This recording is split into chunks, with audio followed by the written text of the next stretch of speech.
We tramped in silence. My master lifted his sheepskin now and again for pretty hard to breathe more easily. From time to time we had to turn our heads to one side, so that we also could breathe. The dogs no longer raced ahead, they walked at our heels asking for the shelter that we were unable to give them. We went slowly and painfully on, blinded, wet and frozen, and, although we were now in the heart of the forest, the road through it was exposed to the full wind.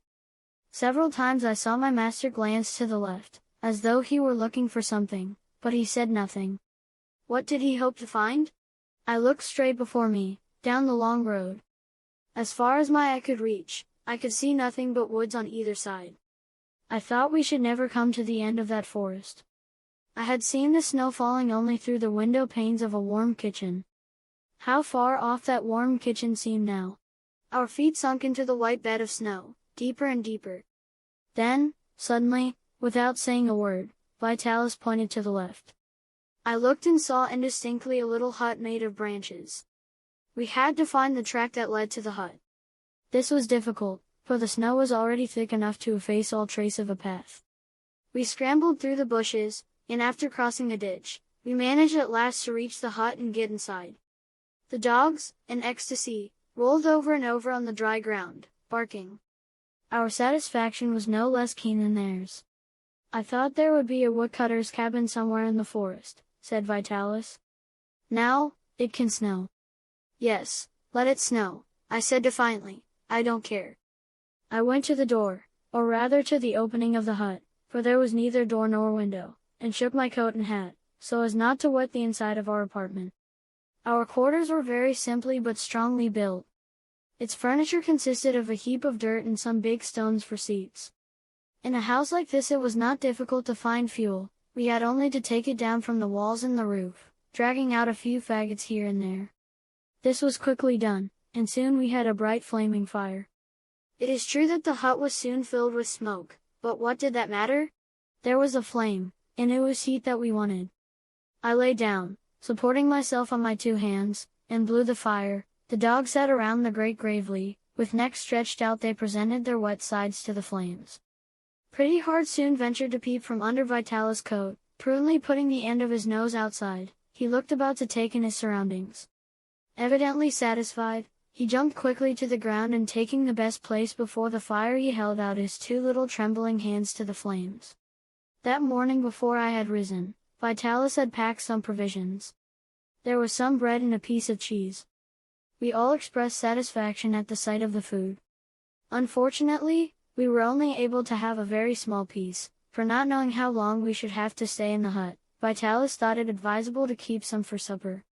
I understood, but the dogs did not, and when they saw the bread put back in the bag before they had scarcely eaten, they held out their paws to their master, scratching his neck, and performing pantomime gestures to make him open the bag upon which their eyes were fixed. But Vitalis took no notice of them, the bag was not opened. The dogs settled themselves to go to sleep, Capi with his nose in the cinders. I thought that I would follow their example. I do not know how long I slept. When I awoke the snow had stopped falling. I looked outside. It was very deep, if we ventured out it would come above our knees. What time was it? I could not ask Vitalis. His big silver watch, by which Capi had told the hour, had been sold. He had spent all his money to pay his prison fine, and when he bought my sheepskin at Dijon he had parted with his big watch to pay for it. From the misty atmosphere it was impossible for me to tell what hour it might be. There was not a sound to be heard, the snow seemed to have petrified every movement of life. I was standing in the opening of our cabin when I heard my master calling.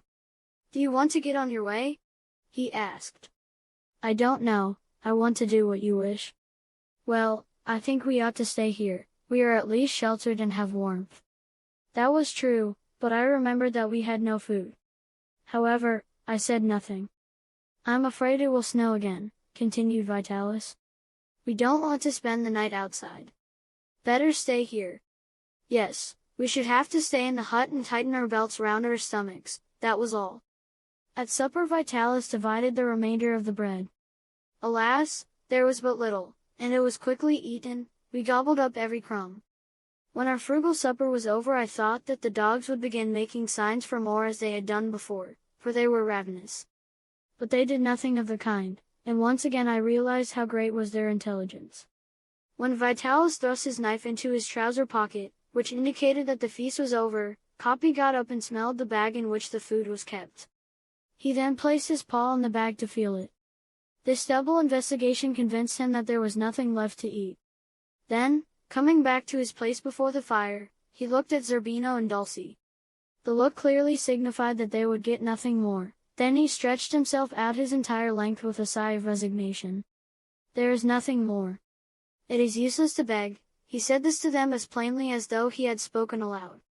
His companions, understanding this language, also stretched out before the fire sighing, but Zerbino's sigh in no wise betokened resignation, for added to a large appetite, Zerbino was very much of a gourmand, and this was a greater sacrifice for him than for the others. The snow had commenced to fall again. It fell persistently. We could see the white carpet on the ground rise higher and higher until the small shrubs and bushes were hidden beneath it. When night came, big flakes were still falling from the black sky onto the shimmering earth. As we had to sleep there, the best thing to do was to go to sleep as quickly as possible. I wrapped myself up in my sheepskin, which I had dried by the fire during the day, and I laid down beside the fire, my head on a flat stone which served for a pillow. "You go to sleep," said Vitalis. "I'll wake you when it's my turn, for although we have nothing to fear from animals or people in this cabin, one of us must keep awake to see that the fire does not go out. We must be careful not to get cold, for it will be bitter when the snow stops." I slept. In the small hours of the night my master woke me. The fire was still burning, and the snow had stopped falling. "It's my turn to sleep now," said Vitalis. "As the fire goes down you throw on this wood that I've got already here." He had piled up a heap of small wood by the grate. My master, who slept much lighter than I, did not wish me to wake him by pulling down the wood from the walls each time I needed it.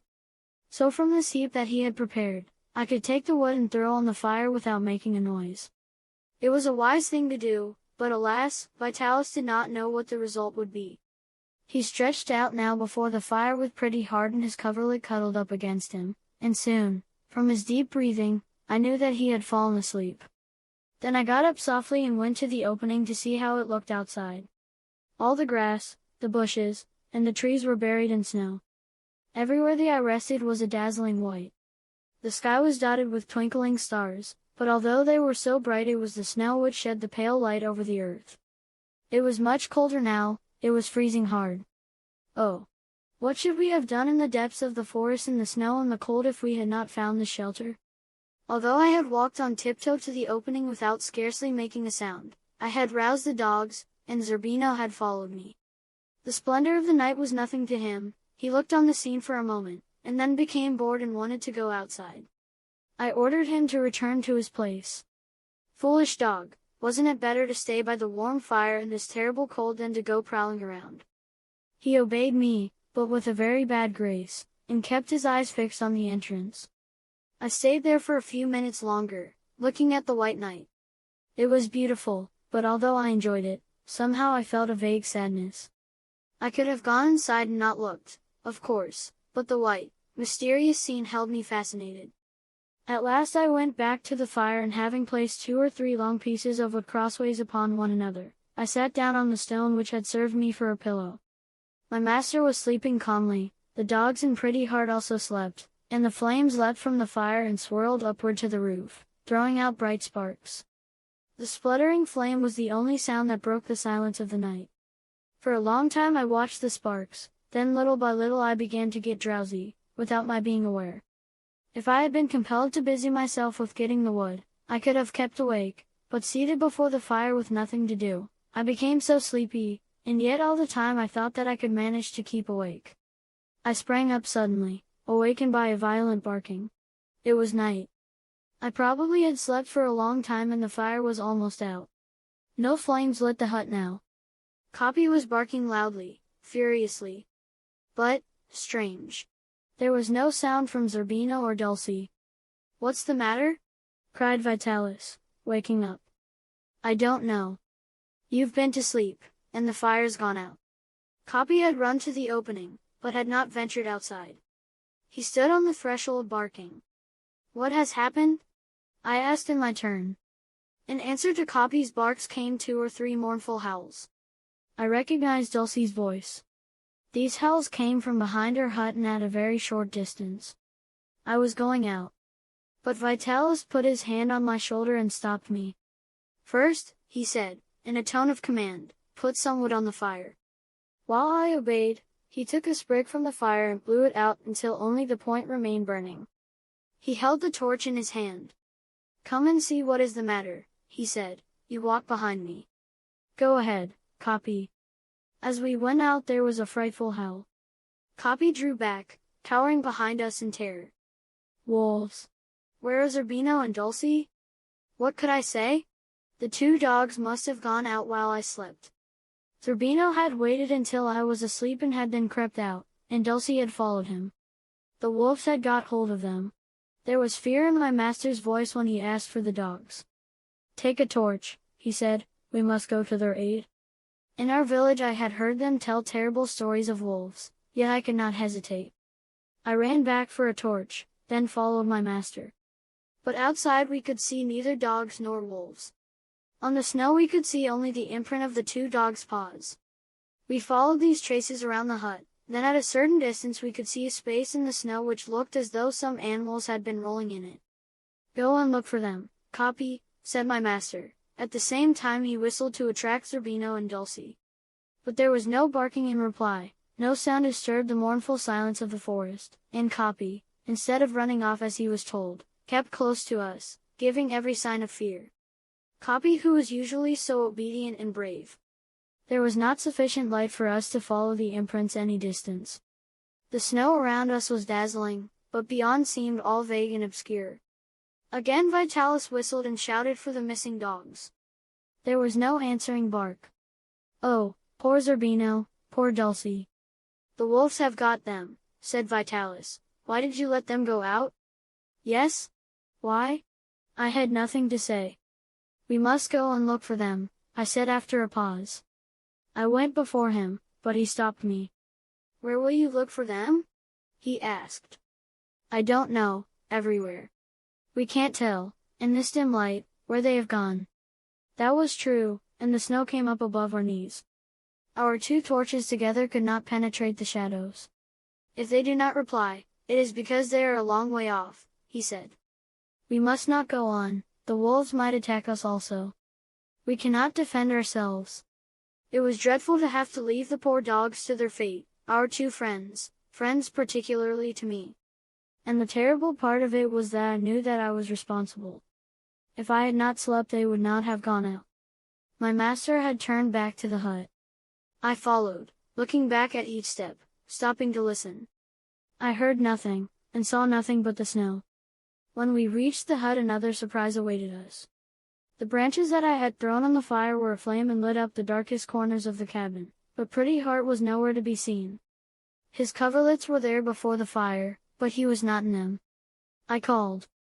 Vitalis called, but he did not appear. My master said that when he awoke the monkey was beside him, so it was while we were out that he had disappeared. With our burning torches held down to the snowy earth we started out to look for him. We found no trace of him. We returned to the hut to see if he were hidden behind some faggots. We searched for a long time. 10 times we looked in the same place, the same corners. I climbed up on Vitalis' shoulders to look amongst the branches of which the roof was made. We called again and again, but there was no answer. Vitalis seemed angry. I was in despair. I asked my master if he thought that the wolves could have taken him also. No, he said, the wolves would not dare come into the hut. I am afraid they got Zerbino and Dulcie when they went out, but they did not come in here. It is quite likely that Pretty Heart was terrified and has hidden himself somewhere while we were outside. That is why I am so anxious. In this terrible weather he will catch cold, and cold is fatal for him. Well, let us keep on looking. We went over the ground again, but all in vain. We must wait till day, said Vitalis. When will it be day? In 2 or 3 hours, I think. Vitalis sat down before the fire, with his head in his hands. I did not dare disturb him. I stood quite close to him, only moving occasionally to put some branches on the fire. Once or twice he got up and went to the door. He looked at the sky, listened attentively, then came back and sat down. I would rather that he had been angry with me, than that he should be so silent and sad. The 3 hours passed slowly. It seemed that the night would never end. The stars were fading from the heavens, the sky was getting lighter. Day was breaking. But as morning came, the cold grew more intense. The air which came through the door froze us to the bone. If we did find Pretty Heart, would he be alive?